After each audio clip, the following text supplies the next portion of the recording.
നമസ്കാരം, ഞാൻ ഡോക്ടർ ഗോപകുമാറാണ്. ഇപ്പോൾ നിങ്ങളുടെ മുമ്പിൽ ഞാൻ നിൽക്കുന്നത്, എന്നോടിപ്പോൾ അടുത്ത് ഒരാൾ ചോദിക്കുകയുണ്ടായി, ഡോക്ടറെ എൻ്റെ കയ്യിൽ ഈ ഭാഗത്തൊരു ചെറിയ മുഴയുണ്ട്, അത് ക്യാൻസറാണോ എന്നാണ്. വളരെ ഓപ്പണായിട്ട് അദ്ദേഹം ചോദിച്ചു. അപ്പോൾ നിങ്ങളിൽ പലർക്കും അങ്ങനെ ഒരു സംശയം ഉണ്ടായേക്കാം, നമ്മളുടെ കയ്യിലുണ്ടാകുന്ന എല്ലാ മുഴകളും ക്യാൻസറാണോ, അല്ലെങ്കിൽ എല്ലാ മുഴകൾക്കും നമ്മൾ ചികിത്സ ചെയ്യേണ്ട കാര്യമുണ്ടോ, അല്ലെങ്കിൽ എല്ലാ മുഴകളും ഓപ്പറേഷൻ ചെയ്ത് നീക്കം ചെയ്യേണ്ട ആവശ്യമുണ്ടോ എന്നും ചോദിക്കാറുണ്ട്, സംശയം ആയിട്ട് തോന്നാറുണ്ട്. അതിലെനിക്ക് പ്രത്യേകം അല്ലെങ്കിൽ പ്രധാനമായിട്ടും പറയാനുള്ളത്, നമ്മളിൽ പല ആൾക്കാർക്കും നമ്മുടെ കയ്യിൻ്റെ ഈ ഭാഗത്ത്, ഈ റിസ്റ്റ് എന്ന് പറയും, ഇതിൻ്റെ ഭാഗത്ത്, ഈ ബാക്കിലോ അല്ലെങ്കിൽ ഫ്രണ്ടിലോ ഇവിടെ എവിടെയെങ്കിലും പല ആൾക്കാർക്കും മുഴകൾ കാണുന്നുണ്ടാവും.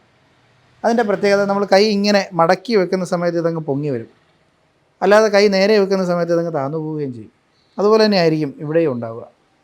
സാധാരണ കാണുന്ന അങ്ങനെയുള്ള മുഴകളെയാണ് ഗാംഗ്ലിയോൺ സിസ്റ്റുകൾ എന്ന് പറയുന്നത്.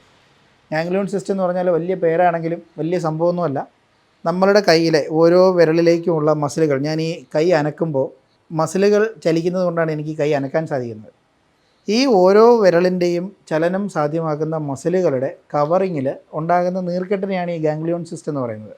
അതിൻ്റെ മറ്റൊരു പ്രത്യേകത, ഈ മസിലിനെ ചുറ്റി കടന്നു പോകുന്നു എന്നുള്ളത് കൂടാതെ ഈ ഗാംഗ്ലിയോൺ സിസ്റ്റുകൾ ചിലപ്പോൾ നമ്മളുടെ ഈ കൈയിൻ്റെ ജോയിൻറ്റിൻ്റെ അകത്ത് വരെ എത്താറുണ്ട്.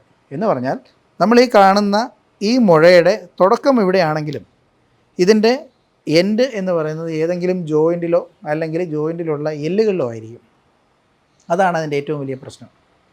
നമ്മൾക്ക് അതിൻ്റെ വ്യാപ്തി കണ്ടുപിടിക്കാൻ സാധിച്ചില്ല എന്നുണ്ടെങ്കിൽ, പുറത്തുള്ള മുഴ എടുത്ത് കളഞ്ഞാലും ചിലപ്പോൾ ഇതിൻ്റെ കണക്ഷൻ ഉള്ളിലേക്ക് കൊണ്ട് കുറച്ച് കാലം കഴിയുമ്പോൾ ഇത് വീണ്ടും വരാനുള്ള സാധ്യതയുണ്ട്. അതുകൊണ്ടാണ് ചില ആൾക്കാർ പറയുന്നത്, എൻ്റെ കയ്യിലുണ്ടായിരുന്ന ഒരു മുഴ ഞാൻ ഒരിക്കൽ ഓപ്പറേഷൻ ചെയ്തു, പക്ഷേ അത് വീണ്ടും വന്നു എന്ന് പറയുന്നത്. പക്ഷേ അത് അങ്ങനെ കണ്ടുപിടിക്കാനുള്ള ഏറ്റവും നല്ല വഴി എന്ന് പറയുന്നത് ഒരു MRI സ്കാൻ ചെയ്യുക എന്നുള്ളതാണ്. MRI സ്കാൻ ചെയ്യുമ്പോൾ ഇതിൻ്റെ അങ്ങേ അറ്റം വരെ നമുക്ക് കണ്ടുപിടിക്കാൻ പറ്റും. ഏത് എല്ലിലേക്കാണ് ഇത് എത്തിച്ചേർന്നിരിക്കുന്നതെന്ന് അറിയാൻ പറ്റും. ആ എല്ലിൽ നിന്ന് വരെ ഇതിൻ്റെ ആ വ്യാപ്തി പൂർണ്ണമായിട്ടും നമുക്ക് നീക്കം ചെയ്യാൻ സാധിക്കും. അതാണ് ഇതിൻ്റെ ഏറ്റവും പ്രധാനപ്പെട്ട ട്രീറ്റ്മെൻറ്റ്. പിന്നീട് ചില ഡോക്ടർമാരിത് വലിച്ച് കളയാറുണ്ട്. വലിച്ച് കളഞ്ഞാലും അതിലുള്ളിലുള്ള ആ ഒരു ദ്രാവകം മാത്രമാണ് കളയുന്നത്. അത് കഴിഞ്ഞിട്ട് വീണ്ടും വരാനുള്ള സാധ്യതയുണ്ട്. അപ്പോൾ അങ്ങനെ നമ്മളുടെ കയ്യിലോ എവിടെയെങ്കിലും ഒരു മുഴ, ചിലപ്പോൾ കാലിലും ഇങ്ങനെ കാണാറുണ്ട് കേട്ടോ. ഇങ്ങനെ കാണുകയാണെന്നുണ്ടെങ്കിൽ നമ്മളൊരു സർജനെ പോയി കാണണം. കണ്ടിട്ട് കയ്യിൻ്റെ അല്ലെങ്കിൽ കാലിൻ്റെ സ്കാൻ ചെയ്ത് നോക്കിയിട്ട്, ആദ്യം ഒരു അൾട്രാസൗണ്ട് ആയിരിക്കും അവർ നിങ്ങളോട് നിർദ്ദേശിക്കുക. അത് ചെയ്ത് കൊടുത്തിട്ട് അത് ഉള്ളിലേക്ക് വ്യാപിക്കാൻ സാധ്യതയുണ്ടെന്നുണ്ടെങ്കിൽ ഡോക്ടർ തന്നെ നിങ്ങളോട് പറയും. അങ്ങനെ പറയുകയാണെന്നുണ്ടെങ്കിൽ ഒരു MRI സ്കാൻ ചെയ്ത് നോക്കുക. നോക്കിയിട്ട് ആവശ്യമുണ്ടെങ്കിൽ ഇത് ഓപ്പറേഷൻ ചെയ്ത് കളയുക. ഇതാണ് ഒരു തരം മുഴ എന്ന് പറയുന്നത്. രണ്ടാമതുള്ള ചെറിയ മുഴകളെയാണ് ലൈപ്പോമ എന്ന് പറയുന്നത്. നമ്മളുടെ ശരീരത്തിലെ കൊഴുപ്പുകൾ അടിഞ്ഞ് ഉണ്ടാകുന്ന, കൊഴുപ്പുകൾ അടിഞ്ഞെന്നുള്ളതല്ല, നമ്മളുടെ ശരീരത്തിലുള്ള നോർമൽ കൊഴുപ്പ് തന്നെ വലുതായിട്ട് ഒരു മുഴയായിട്ട് കാണുക എന്നുള്ളൊരു കണ്ടീഷനാണ്. അങ്ങനെയുള്ള കണ്ടീഷനും അല്ലെങ്കിൽ അങ്ങനെയുള്ള മുഴയും അധികകാലം നമ്മളുടെ ശരീരത്തിൽ വെച്ചുകൊണ്ടിരിക്കരുത്. കുറേ കാലം കഴിഞ്ഞാൽ ഏത് വസ്തുവാണേലും നമുക്ക് ആവശ്യമില്ലാത്ത അല്ലെങ്കിൽ മോശപ്പെട്ട ഒരു രീതിയിലേക്ക് മാറാൻ സാധ്യതയുണ്ട്. അങ്ങനെ ക്യാൻസറായിട്ട് മാറാനുള്ള സാധ്യതയുണ്ട്.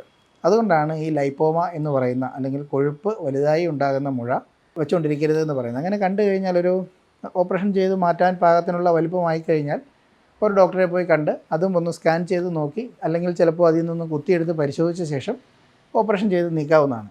പിന്നീടുള്ള വളരെ കോമണായിട്ട് കാണുന്ന മുഴയാണ് ഈ വാതക്കുരു എന്നൊക്കെ നമ്മൾ പറയുന്ന ഡെർമോയിഡ് സിസ്റ്റ് എന്ന് പറയുന്നത്. അത് പലപ്പോഴും വേദനയായിട്ടോ മുഴയായിട്ടോ ആയിരിക്കും. നമ്മളുടെ ശരീരത്തിൻ്റെ ഏത് ഭാഗത്ത് വേണേലും അത് കാണാം. തലയോട്ടി മുതൽ മുഖം മുതൽ കഴുത്ത്, നെഞ്ച്, വയറ്, ശരീരത്തിൻ്റെ പുറം ഭാഗം, കാലുകൾ തൊട്ട് താഴെ വിരലിൻ്റെ ഭാഗത്ത് വരെ എവിടെ വേണമെങ്കിലും കാണാൻ സാധിക്കുന്ന ഒരു മുഴയാണ് ഈ ഡെർമോയിഡ് സിസ്റ്റ് അല്ലെങ്കിൽ വാതക്കുരു എന്ന് പറയുന്നത്. അത് പലപ്പോഴും നമ്മളുടെ രോമത്തിൻ്റെ അറ്റത്ത് ഉള്ള വിയർപ്പ് ഗ്രന്ഥികളിൽ വിയർപ്പ് അടിഞ്ഞുകൂടി അത് പുറത്തേക്ക് വരാൻ പറ്റാതെ അവിടെ കിടന്ന് അടിഞ്ഞുകൂടി മറ്റ് മുടിയുടെ കോശങ്ങളിലേക്ക് വ്യാപിച്ച് വലുതായിട്ടാണ് അങ്ങനെ ഉണ്ടാകുന്നത്. അങ്ങനെയുള്ള മുഴകളും നമ്മൾ എടുത്തു മാറ്റേണ്ടതാണ്. കാരണം വെച്ചുകൊണ്ടിരുന്നു കഴിഞ്ഞാൽ അതിനുള്ളിൽ പഴുപ്പ് ഉണ്ടാവുകയും ആ പഴുപ്പ് അടിഞ്ഞുകൂടി അത് പൊട്ടി പുറത്തേക്ക് വരാനും അത് ചുറ്റുമുള്ള ഭാഗത്തേക്ക് വ്യാപിക്കാനുമുള്ള സാധ്യതയുണ്ട്.